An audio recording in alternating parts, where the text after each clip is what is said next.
¿Cómo afectará a Nicolás Maduro la renuncia de Evo Morales? Muchos en Venezuela se hacen ahora esta pregunta.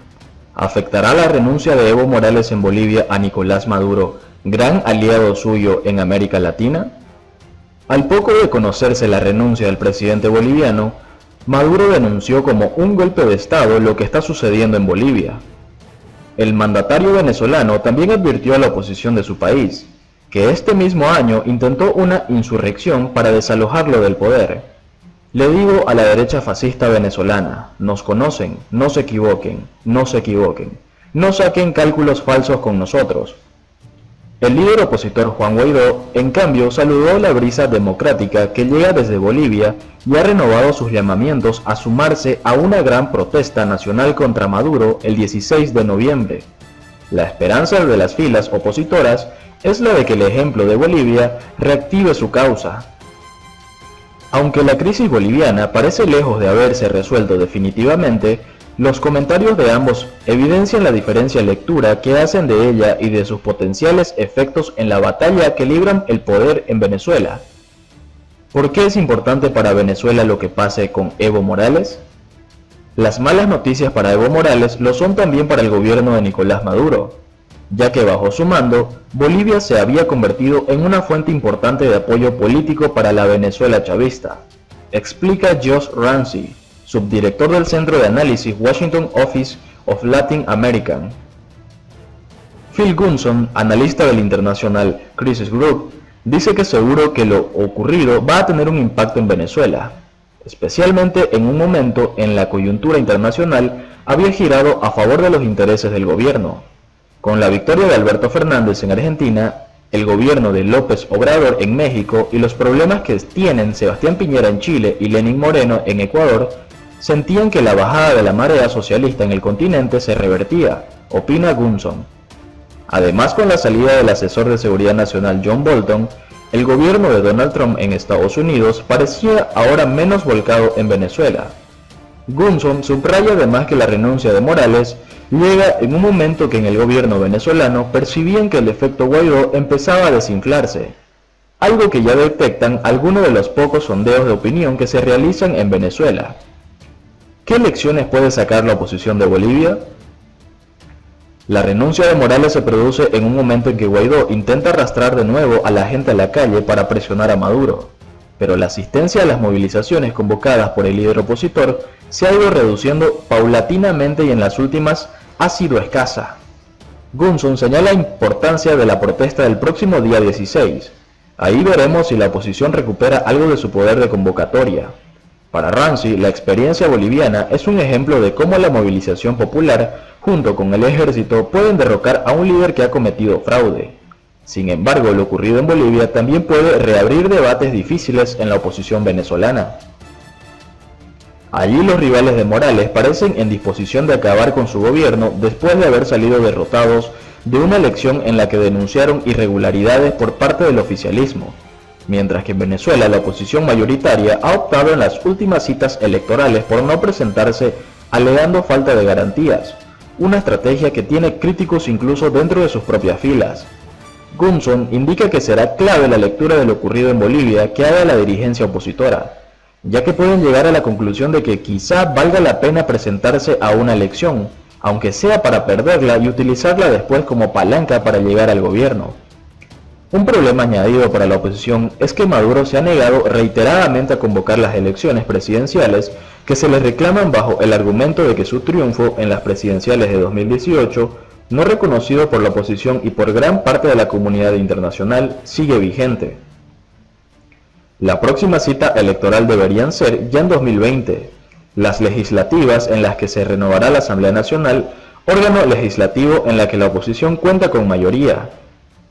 Por otra parte, señala Ramsey, será clave si la misma oposición boliviana es capaz de mantener la unidad, ya que estamos viendo diferencias entre Carlos Mesa, competidor de Morales en las elecciones, y Luis Fernando Camacho, líder opositor que ha tomado protagonismo en las protestas previas a la renuncia de Morales. Camacho exigió la renuncia del presidente y ha abogado por encarcelar a los delincuentes del partido del gobierno. Si hay una cacería de brujas y no se permite al movimiento al socialismo de Morales presentar candidatos a unas nuevas elecciones, eso favorecerá las tesis del ala del chavismo. ¿Cuál es el papel de las Fuerzas Armadas en Venezuela y Bolivia? Morales aguantó hasta que perdió el apoyo del alto mando del ejército y de la policía. En Venezuela, Juan Guaidó llamó reiteradamente a los militares a abandonar a Maduro y abrazar su causa. Pero, salvo algunas excepciones, el ejército sigue del lado de Maduro. Gunson dice que hay poca información sobre lo que ocurre en el mundo militar, pero allí hay mucho descontento y muchos probablemente quieran salir del gobierno de Maduro si pueden hacerlo con seguridad. Ramsey recuerda que en Venezuela ha habido varios alzamientos y seguramente va a haber más, pero ambos expertos señalan a un factor clave para explicar la diferente suerte que han ocurrido hasta el momento Morales y Maduro. El ejército boliviano ha conservado mayor autonomía respecto al gobierno que el venezolano, indica Gunson. Y, según Ramsey, Maduro construyó muchos lazos con los militares y ha mostrado mucha más habilidad para controlarlos que Morales, como prueban los intentos que han sido neutralizados por la contrainteligencia. Mientras que la economía venezolana ha perdido más de la mitad de su valor desde que Nicolás Maduro llegó al poder en 2013. La economía de Bolivia creció durante los gobiernos de Evo Morales a una media de un 4,8% anual. Gunson dice que muchos están convencidos de que el desastre de la economía de Venezuela acabaría conduciendo a un cambio político y eso no tiene por qué ser necesariamente así. Bolivia aparece ahora como un ejemplo de lo contrario. Según Ramsey, el país andino había sido el ejemplo que se utilizaba para mostrar que una alternativa de izquierdas podía propiciar la estabilidad económica. Y ahora, junto con Chile, donde protestas masivas han hecho tambalearse al gobierno de Sebastián Piñera, revela a juicio del analista que el desarrollo favorece la aparición de una clase media cuyas expectativas no se han visto satisfechas. En Venezuela, la lucha del día a día por la subsistencia es uno de los factores que explican el descenso de la afluencia a las marchas opositoras, cree el experto. ¿Cuán crítica es Bolivia para Maduro? La caída de Morales será la de un aliado incondicional del chavismo en América Latina. En sus más de 13 años en el poder, el gobernante indígena se alineó siempre con Hugo Chávez primero y con Nicolás Maduro después. En la época en la que los gobiernos contrarios a Maduro del Grupo de Lima redoblaron la presión diplomática, Morales siempre se mantuvo fiel. ¿Puede interpretarse su final como un presagio como la del Maduro? Gunson alerta a quienes quieren dar por derrotado prematuramente a Morales y recuerda lo sucedido en Venezuela en abril de 2002, cuando Chávez fue momentáneamente apartado del poder por una intentona de sus rivales. Él también dejó de ser presidente y a los pocos días regresó. El recuerdo de aquel episodio, cuando el presidente y algunos de sus altos cargos fueron capturados, permanece muy vivo entre Maduro y el resto del liderazgo chavista, ya que muchos de sus integrantes lo vivieron en primera persona, pero más importante quizá que el pasado sea el peso real de Bolivia en la escena internacional. Ramsey afirma que hay países que tienen mucha mayor importancia para Maduro por el apoyo económico que le prestan, como Cuba o Rusia, afirma. Lo que suceda en Bolivia no será una amenaza existencial para él. Por otro lado, hijastros de Maduro compraron una calle de 14 casas para vivir en Caracas. Los hermanos Gaviria Flores, hijastros del dictador Maduro, crearon una táctica para adquirir los inmuebles a través de personas cercanas y empresas de maletín. Los hijos de Cilia Flores, esposa de Nicolás Maduro, compraron toda una calle llena de casas en una urbanización de Caracas, no solo para estar aislados y seguros, sino también para vivir cerca de Fuerte Tiuna. Se trata de la compra de al menos 14 grandes edificaciones.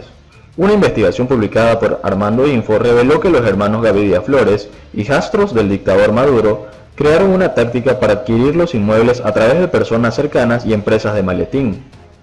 Al parecer, en 2015 los Gaviria Flores ofrecieron una gran suma de dinero a los vecinos que vivían en la calle Laguna de Taquicuara de Cumbres de Curumo, una urbanización de clase media, media alta y alta, ubicada muy cerca al Fuerte Tiuna, donde viven Maduro, su esposa y la cúpula del chavismo. La urbanización, mejor conocida como Cumbres, es la zona predilecta para militares y funcionarios del Ministerio de Defensa que buscan estar a solo minutos del lugar donde se resguardan los militares y altos cargos del régimen de Maduro. Reseña Armando que los hermanos Walter y Jacob, Joser y Joshua Gaviria Flores lograron comprar hasta 14 casas grandes a través de distintas compañías. Como testaferros, habrían usado a amigos como Mario Enrique Bonilla Valera, que estudió con Oswald en la Universidad Santa María y que además también estaría involucrado en un proceso penal que se lleva a cabo en Estados Unidos. Vecinos de la zona informaron que la quinta, en 599, según el registro catastral, vive Walter Gaviria Rodríguez, quien es el ex esposo de Cilia Flores y ex representante del Partido Socialista Unido de Venezuela al Parlamento Latinoamericano. Además es expresidente estatal de la Fundación Negra Hipólita.